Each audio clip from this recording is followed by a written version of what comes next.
si Mario Roy Magayon. Merong 46 na taong gulang. Nakatira sa Barangay Santa Lucia sa Blayan Occidental, Mindoro. At ang hanap buhay ko po dati ay isang mangingisda.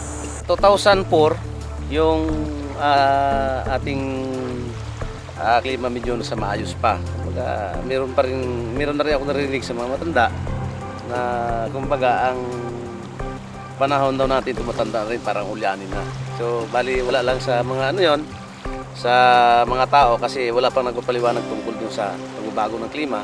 Sa pag-ikot ng pamumuhay, so talagang sa pangingisda ay medyo humina na ang panghuli, di gaya nung una na pag sinabi nung nanay ko na sa tatay ko na utusan ng mangisda, sabi ng tatay ko, pakuluin mo na yung tubig at para pagdating ko isasalang na lang. So ngayon tuyo na yung tubig na pinakulo ng misis ko, pagdating ko wala pa rin ako huli. Kaya malaking kinaiba sa ngayon kaysa noon. At kahit pagdating doon sa ating klima, yung noon yung inaano ng mangingisda, ang pinaghanda ang mga buwan ay buwan ng Agosto. So sa ngayon, kasama na doon ang yung Hulyo at Agosto, 3 buwan na. Kasi sa bigla-biglang pagbabago ng klima, meron yung biglang darating yung bagyo. Merong low pressure pa lang mayang hapon bagyo na, napakalakas. So dumating ang 2006, 2007, medyo talagang iba na ang nakikita ng mga tao na kumbaga malaki na pinagbago. Ang isda ay kaunti na nahuli. At pag tinanong mo yung mga isda, bakit ganon na kaunti ang huli nyo ngayon, mainit na raw dagat. Kaya ang isda napakalalim na.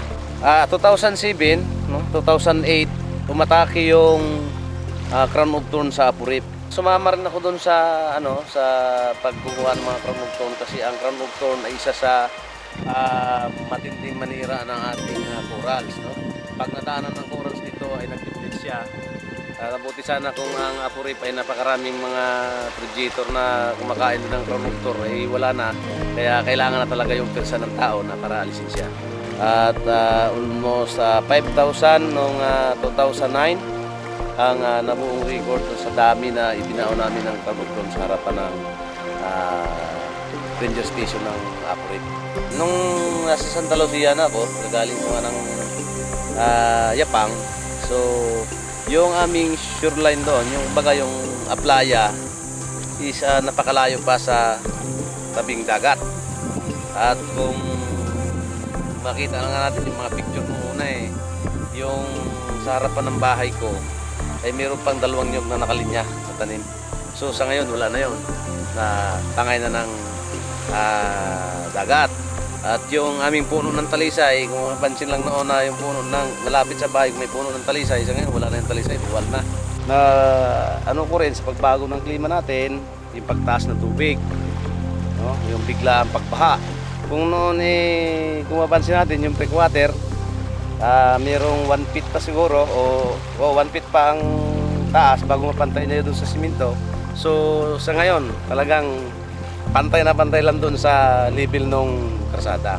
Sa tingin ko lang, baka dumating yung mga another 5 years or 10 years, baka umapaw na doon sa karsada to.